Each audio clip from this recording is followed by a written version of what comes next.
ನನ್ನ ಹೆಸರು ಭರತ್ ಬಾಬು ಅಂತ. ಸಲೀಡ್ ಮೂವಿ ಡೈರೆಕ್ಟ್ರು. ಒಂದು 100 ಮೂವಿ ಸಕ್ಸಸ್ ಆಗಿ ಹೋಗಿದೆ. ಇವಾಗ ನನ್ನ ಮಗನ ಮಡಿಗೆ ಬೋಸ್ ಅಂತ ಫಿಲಮ್ನ ಡೈರೆಕ್ಷನ್ ಮಾಡಿಸ್ತಾ ಇದ್ದೀನಿ.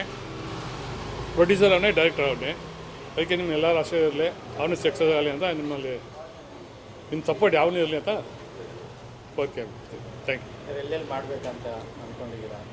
ಶೂಟಿಂಗು ಬೆಂಗಳೂರು ಸುತ್ತಮುತ್ತನೇ ಇರುತ್ತೆ. KR ಪುರಮು, ವೈಟ್ ಫೀಲ್ಡು, ಈ ಕಡೆ RR ನಗರು, ಬೆಂಗಳೂರು ಸುತ್ತಮುತ್ತನೇ ಇರುತ್ತೆ. ಒಂದು ಪೋರ್ಷನ್ ವಿಲೇಜ್ ಹೋಗ್ತಾ ಇದೆ. ಅದು ವಿಲೇಜ್ ಇನ್ನೂ ಫಿಕ್ಸ್ ಆಗಿಲ್ಲ. ವಿಲೇಜ್ ಒಂದು ಪೋರ್ಷನ್ ಮಾಡ್ತಾ ಇದ್ದೀವಿ. ಎಷ್ಟು ದಿವಸ ಶೆಡ್ಯೂಲ್ ಸರ್? 35 ಡೇಸ್ ಪ್ಲ್ಯಾನ್ ಹಾಕೊಂಡಿದ್ದೀವಿ. ನಮ್ಮ ಶೆಡ್ಯೂಲ್ ಕರೆಕ್ಟಾದರೆ 35 ಮುಗಿಸ್ಬೋದು, ಇಲ್ಲ ಇನ್ನೂ ಜಾಸ್ತಿ ಆಗ್ಬೋದು. ಎಷ್ಟು ಸಾಂಗು? 2 ಸಾಂಗ್ ಇರುತ್ತೆ. ಒಂದು ಸುಭಾಷ್ ಚಂದ್ರ ಬೋಸ್ ಬಗ್ಗೆ ಇರುತ್ತೆ, ಹಂಗಲ್ಲಿ ಬಿಟ್ ಸಾಂಗ್ ಇರುತ್ತೆ ಅಷ್ಟೇ. ಫೈಟ್ ಎಷ್ಟು? ಫೈಟ್ 4 ಫೈಟ್ ಇದೆ, 4 ಫೈಟ್ ಇರುತ್ತೆ. ಆಮೇಲೆ